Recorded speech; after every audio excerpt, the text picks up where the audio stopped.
Hoy le vamos a hablar acerca de cómo convivir con un familiar que tiene COVID-19. En primer lugar, tenemos que tener en cuenta las medidas de orden general.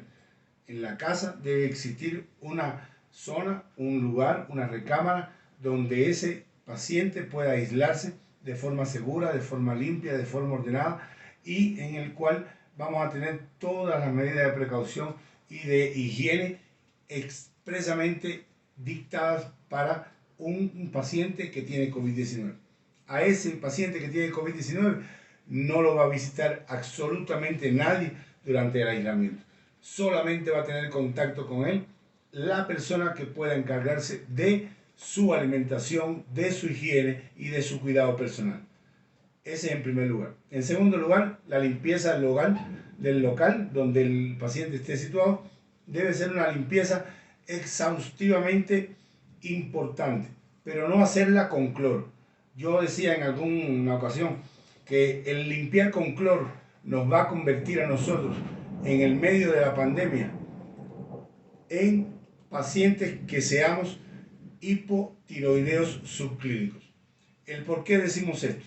Porque el cloro, el bromo, el yodo y el flúor son cuatro sustancias que en la tabla periódica de Mendeleev están en el lugar 17 de esta tabla periódica.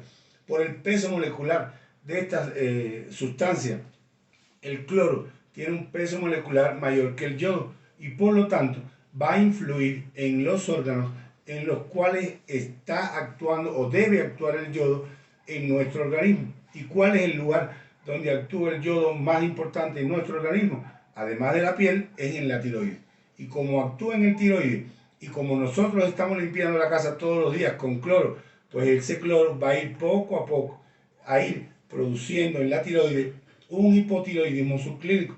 Y eso nos va a hacer que nosotros terminemos la cuarentena, que nosotros terminemos la pandemia con muchos pacientes curados, pero también con muchos pacientes con un hipotiroidismo subclínico que puede llevarlos a tener una obesidad, una diabetes mellitus y otros trastornos que son también muy difíciles de tratar. Ahora, ¿con qué se puede limpiar la casa y con qué se puede limpiar la recámara y el baño del paciente que tiene COVID? Con vinagre, simplemente con vinagre. El vinagre de alcohol, vinagre blanco, no tiene que ser para absolutamente nada vinagre de manzana. Puede ser vinagre blanco, que es ácido acético. Y con ese ácido acético nosotros vamos a limpiar muy bien y detalladamente toda la habitación. Ese ácido acético que es al 5%, nosotros tenemos que diluirlo en la misma proporción de agua para hacer un ácido acético al 2.5%, que nos da una posibilidad real de desinfección del lugar donde el paciente se encuentra y además no nos afecta a nosotros como seres humanos para la tiroides. Y entonces, ¿qué le propongo yo? Fácilmente, cambiar el cloro que nosotros estamos utilizando y los productos y sustancias que nosotros estamos utilizando para limpiar nuestras casas dentro de nuestra cuarentena, dentro de nuestro aislamiento, cambiarla por puramente vinagre de alcohol blanco. Eso es una de las cosas más importantes que hay que hacer. En el cuidado del paciente tiene que existir una limpieza exhaustiva. En el cuidado del paciente tiene que existir un aislamiento sincero, personal y tranquilizador para toda la familia. ¿Qué significa esto? El paciente debe mantener el cubrebocas todo el tiempo. Todo el tiempo en su recámara, aunque esté solo en su recámara, él debe mantener el cubrebocas. Quien lo cuida debe también portar el cubrebocas en todo momento. Quien le da el alimento, quien lo protege, quien lo cuida, quien lo limpia, quien lo asea, debe en todo momento mantener el cubrebocas. Eso es importante. En otra parte, la alimentación. La alimentación del paciente con COVID-19 tiene que ser una alimentación muy balanceada y una alimentación que tenga en cuenta sobre todo la hidratación del paciente. Esta hidratación es una hidratación que nosotros vamos a realizar con suero oral. Y esa hidratación con suero oral se hace muy, pero que muy efectiva con la sal rosa de Himalaya. ¿Por qué la sal rosa de Himalaya? Porque la sal rosa de Himalaya tiene 84 minerales dentro. Si nosotros tomamos el agua que el paciente está tomando y le adicionamos simplemente a sal común, estamos adicionándole solamente cloro y sodio, que son los dos elementos que componen la sal común. Pero si le adicionamos sal rosa de Himalaya en la proporción de 2.5 mililitros de sal rosa de Himalaya por cada litro de agua que consume el paciente, nosotros estamos distribuyendo en el cuerpo del paciente 84 minerales por cada litro de agua que nosotros le damos al paciente. Por lo tanto, esa es otra de las medidas que tenemos que tomar en cuenta. Si nosotros sacamos cuenta y decimos, bueno, ¿cuánta agua tiene que tomar el paciente?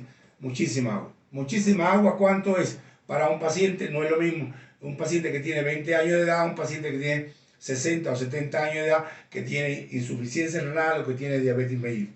Bueno, es simplemente fácil.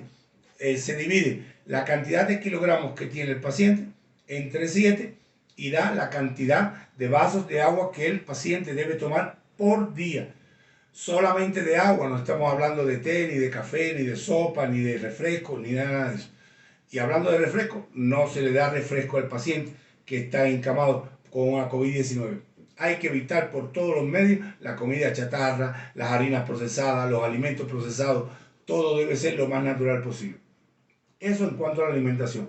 En cuanto a los horarios de medicación, deben ser estrictamente vigilados por quien lo cuida y además por el paciente. ¿Por qué? Porque se hace importantísimo el cumplimiento de las indicaciones del médico con relación a los medicamentos que pueda o no tomar el paciente con COVID-19. La COVID-19 es una enfermedad producida por un virus y que produce, valga la redundancia, sintomatología desde el punto de vista general y desde el punto de vista local. Desde el punto de vista general hay que tratarla, y si el paciente tiene cefalea o dolor de cabeza, hay que tratar el dolor de cabeza adecuadamente con medicamentos que sean adecuados para el paciente y con el peso y la dosis del paciente. Si el paciente está con una tos, hay que tratar la tos. Si el paciente está con rinorrea o secreción por la nariz, hay que tratar la secreción por la nariz. No podemos perder de vista que el paciente, mientras tenga sintomatología y sobre todo en los 10 primeros días, es muy contagiante. Por lo tanto, nosotros tenemos que en esos primeros 10 días, sobre todo, ser muy cuidadosos con relación a la administración de los medicamentos para el paciente y al baño y a la higiene del paciente, porque el paciente, siempre que se pueda, tiene que bañarse todos los días o debe bañarse todos los días, porque no tiene nada que ver el virus con que sea o no un portador de una educación o de una mala educación higiénica. No, el paciente con COVID-19 tiene que ser aseado si está encamado, o el que se bañe todos los días. ¿Ok? Eso con relación a la alimentación y con relación a la higiene y con relación a los cuidados generales de la casa. Es que nadie puede pasar al cuarto del paciente o a la recámara del paciente. Es que nadie puede consumir en los mismos platos que consume el paciente, ni con los mismos cubiertos que consume el paciente. Todo eso tiene que estar bien separado. Toalla, sábana, cuchara, tenedor, plato, cuchillo, todo tiene que estar separado en la habitación del paciente.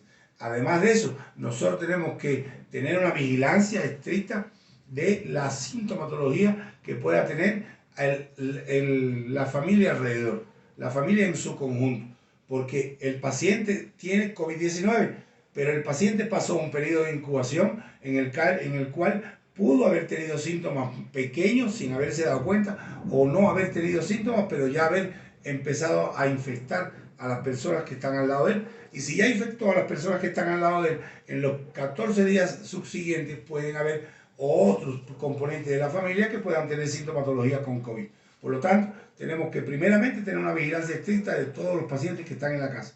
Y si se pueden hacer pruebas de PCR, de la reacción en cadena de la polimerasa, muchísimo mejor, porque así estaremos seguros de que el paciente no contagió a nadie dentro de la familia. Eso es lo que podemos decir por el día de hoy, y muchísimas gracias.